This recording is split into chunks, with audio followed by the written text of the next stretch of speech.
To athletics now, as a jubilant Kingston College track and field team culminated their celebrations on the school grounds on North Street this morning after winning the boys' title at the 109th staging of the Issa Grace Kennedy Boys and Girls Championships on Saturday.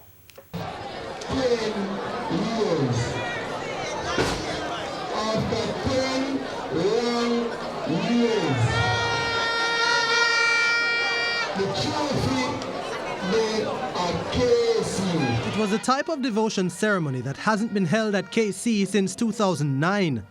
But the student population, stakeholders and well-wishers gathered for a celebration of their 32nd lean on the Mortimer Geddes Trophy.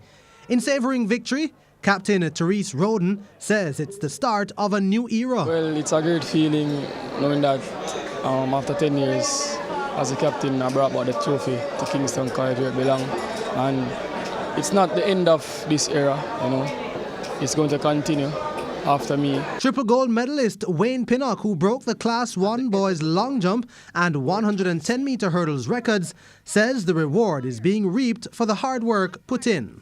I remember 2017 champs, I got injured and I really looked into myself and I said, well, you know, I have to put in the work and I got more mature and said that everything in life not going to come to your feet, you have to work for it. So yeah, it's a very great feeling for me. And Principal Dave Myrie adds that after losing the championships last year, days later a meeting was called. Plans were put in place and the school is now reaping the success. The year has been a good one. Manning Cup has come, Champs has come, and we're going after School Challenge Quiz. Look, we're not underestimating anybody because they're all good teams in the competition, all right? But we go out there and we strive to actually get done the job we need to get done. You know, people say, oh, KC is all about winning, but if you go in a competition, what, you go in there to lose? No, we're going there to win. You know, but at the end of the day, win, lose, or draw, we're proud of our boys because we know they worked hard. Yes, we're going after Tuesday, and, you know, God's willing, we'll be able to clinch that victory. It's the 50th anniversary of School Challenge Quiz, and we've won it the most, and we're just hoping that we'll clinch it by winning this one as well. Kingston College ended up tallying 395.5 points, over 80 points more than second-placed Calabar with 313, with Jamaica College third with 232.5 points. And Frank Field in Clarendon was also overjoyed as Edwin Allen celebrated their 6th straight hold on the Girls' Champs Trophy. Close call for the defending champions when they only had 21 finalists to Heidel's 34 on Saturday afternoon. Captain Anisha Ingram led the charge in her final year, winning the 2,000-meter steeplechase open. And the outgoing senior was elated. The prestigious trophy returned to Frank Field. I'm feeling really happy. I'm feeling excited, feeling like a real champion.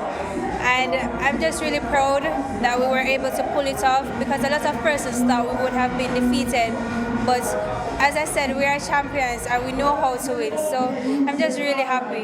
One of 4 sets of twins at the championships was the Clayton sisters, and they had the spotlight in the Class 3 girls sprints. Tia Clayton came into the championships as the favorite in the 100 meters after clocking an age group record 11.37 seconds at the Central Championships. Yeah, well, I did want to beat her in the 100 meters, but unfortunately she won. And she was better than me, the 2. Well, she gave me the 200 race in return. So I feel very good. But sister Tina, who was better over the half-lap event, had other plans for her pet event. In the 200, I just played fair because I didn't want my sister to go with the 2 silver medals. I play fair, so I just give her the 200 meters. Despite their shortcomings, head coach Michael Dyke knew his team's effort over the previous 4 days was enough to retain their title. But even though they claimed their 6th straight hold on the girls' title, what were the reasons for holds in their program this season? It started out very challenging because we had a lot of rain that was affecting our preparation. And, you know, our school, we only have one playing field that we have to share with football and all of that. So it posed some challenges, forced us to be on the road for quite some time. And as a result, we ended up with a lot of injuries because of the hard surface. Principal Dr. Everton Walters believes the Edwin Allen program can only get better and also pleaded for more support. We would love to have a synthetic running track because we have the grass field, and it does pose a problem because many kids have been injured because of the surface. We think in the 21st century we need to move a notch higher. We have done well for the past 7 years, and I think with us getting that synthetic track, it would add to what we have to offer. And so I'm appealing to the sports ministry to see how best they can assist us in this respect. The Edwin Allen girls will next compete at this weekend's Character Trials at the National Stadium. Trishana McGowan, TVJ Sports.